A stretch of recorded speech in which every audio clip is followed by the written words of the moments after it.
take away someone's ability to reason and to analyze things, then you're making them robotic, and you're just telling them, you're dumbing them down. Actually, is really what you're doing.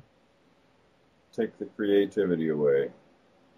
Exactly. Once you take the creativity away, it's like you give somebody lined paper. Give somebody regular sketching paper with crayons, and rather than give them lined paper, because all of a sudden they'll open up their mind, they'll open up their creativity, where the beauty of life will actually come out, and answers will begin to appear. But when you give somebody canned responses, or you tell teachers, for example, this is the curriculum, this is what you're going to teach, you cannot deviate from this path, you have to teach the Darwinism theory, you have to teach this, that, you're not Yeah. giving people at least a chance to think until they get to higher levels of education. And then those professors are tenured, and the last thing they want to do is say anything that upsets the apple cart, because then they won't have a job. Yeah, their tenure. Yeah. Yeah. I've heard stories where students wanted to do research into the Hollow Earth, and they would say, now if you want to graduate, Well, there you go. now if you want to get your know, master's. Well, you have to be. I have a friend who is writes for a major paper, who had interviewed me, and he commended me on some of the things I was doing. And he said, you sound like me, like a journalist. And I was kidding around with him. I says, no, the difference is I'm outside of the box. I could say these things that you would get fired for. What did he say to you? He laughed. He agreed. He's not going to really, but he's just like, point well taken. But the point is, it's going to take someone who's outside of the box to bring up the tough questions and put it out there for people to think about. I mean, just to ask those questions. What if?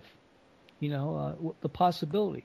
Right now, we're not getting the possibilities. We're just getting okay, it's black or white, and it fits inside here, and this is what it is, and you have to accept it. We're going to cookie cut this, and every website, everybody's going to have the same information. It's going to be canned, the same response, and you'll accept it. You'll eat it like it's Purina dog chow.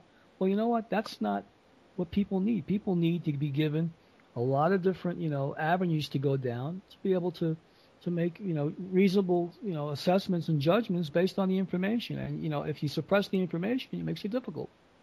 Yeah. Yeah. Well, the internet is really opening a lot of doors for a lot of people. And there's so much information out there now that is accessible. Stuff that's been suppressed for a long time.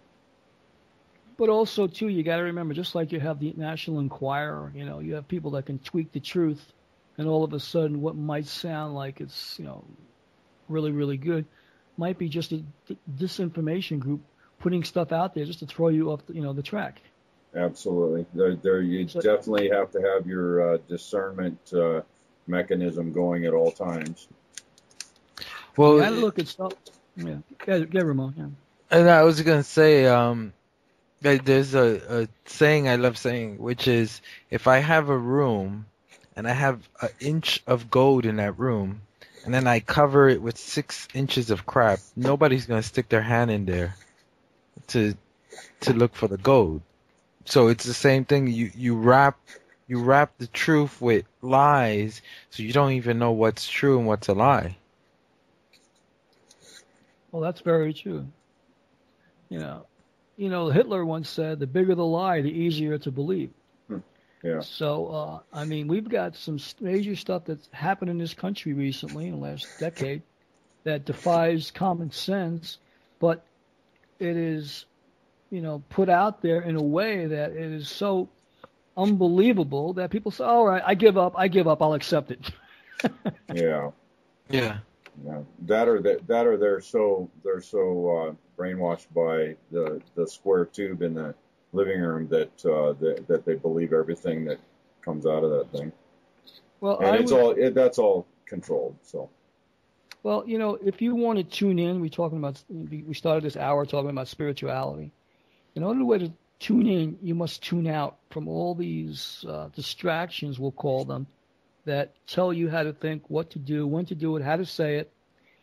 And if you can do that, you can separate that and go within, then that's when you're going to open up the doorway the answers that you seek, whether you're a researcher, whether you're looking for answers, they will come because you'll be putting it in to your higher self, which will get you what you want just by going within, because you already have the answers. Just like in the Wizard of Oz, where they told Dorothy, you already had it already. Well, we have it already. We just have to go and say, okay, now what do I look? And because the difference between knowledge and wisdom, guys, is knowing what to do next.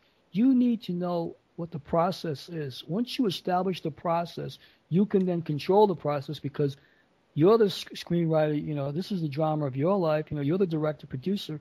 You're the one who's controlling this. And if you control it, then you're the one who should say, let's do a timeout. Let me reassess. And if you step out of it and become the conscious observer, the third party, and it's not really happening to you, you're watching it happen, almost like a Zen Buddhist approach, you'll figure it out. Yeah. Well, this kind of goes right in the direction where I definitely wanted to ask you a question that we ask most of our guests. What is your definition of consciousness, and how does it affect our world? My definition of consciousness. Okay, that's very interesting. A lot of people draw their definition of consciousness based on their religious beliefs, what their parents teach them, and what they learn in churches and organizations. And so initially, when you start out, at least I did in the process, I was a devout Christian at the time, and from my parents, but I realized that I had to cut the umbilical cord when I realized there were things that just didn't make sense in the philosophies that I had been studying and learning. You mean you're not a devout Christian anymore? Well, in a different way. I believe. I follow the golden rule, and I think we all should. If we only follow one rule, Ramon, it's treat people the way you want to be treated, and I think we'd solve all the wars. Yeah. Because you wouldn't hurt yourself. Why would you hurt somebody else? It's a reflection on you. When you do something mean to someone and say something, whether it's opinionated or you do something, it's really your shadow. It's really you're having a problem, and you're reflecting on another God-like human being, and you need to check yourself at the door when you do that. When you talk about higher consciousness, I mean, we are all, I believe, and we're going to be finding out, we're all co-creators with God. And I think that's where our super consciousness comes from this higher presence, which gives us the ability to create the things on this plane as we exist in the 3D and manifest them from this thinking stuff that we put into our minds. And by using that, we're able to create and mold what it is that we put in our consciousness and bring these things back to us, hopefully in a timely manner, and be able to see them manifest in earthly form. Yeah. That makes sense. Well said. Well, I mean, for example, when you guys wanted to create this TV show, you wanted to host this show, it had to start with a desire, a passion, and an idea. The thinking stuff process took place. You guys molded it. Next thing you know, here we are on Conscious TV. I mean, the same process that it took to create this thing is every creation on Earth. Something had to be put out there, and it had to be nurtured. It had to be done in a way where it could create itself. It just didn't happen just like the Big Bang Theory. Something had of intelligent design, I guess that's the word I'm looking for, to create this beautiful world that we live in. So do you look at it as this being becoming self-aware? The first time it became self-aware was the creation or the beginning of the creation of the universe? Is the becoming of self-aware? Well, I believe that this omnipresent creator created many, many universes. And I think a lot of the people today have part of it. But one of the things that reincarnation is, something that just popped up for me to talk about, is that let's say, I'll throw a caveat out there. Let's say there were 355 species of human type of beings, different forms that were created all over the universes. with the prime intention to coming to a planet near you, maybe Earth and others, to experience the process of reincarnation, to get better in each different reincarnation, to become closer to the Creator. If you looked at our planet, all over the planet, many people have the belief in reincarnation, coming back, and so forth, and some people even know, certain things.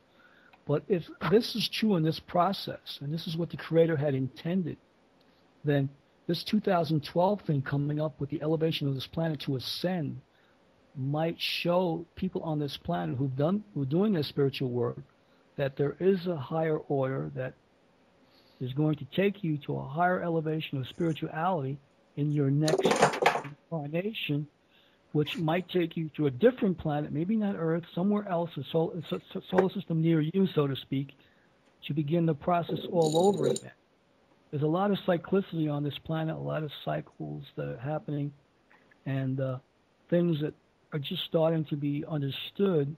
And the problem is organized religions will not allow you to get any further to be able to understand, the origin of man, so to speak. Have you read any of the Nag Hammadi stuff, the Sophia mythos, or any of that?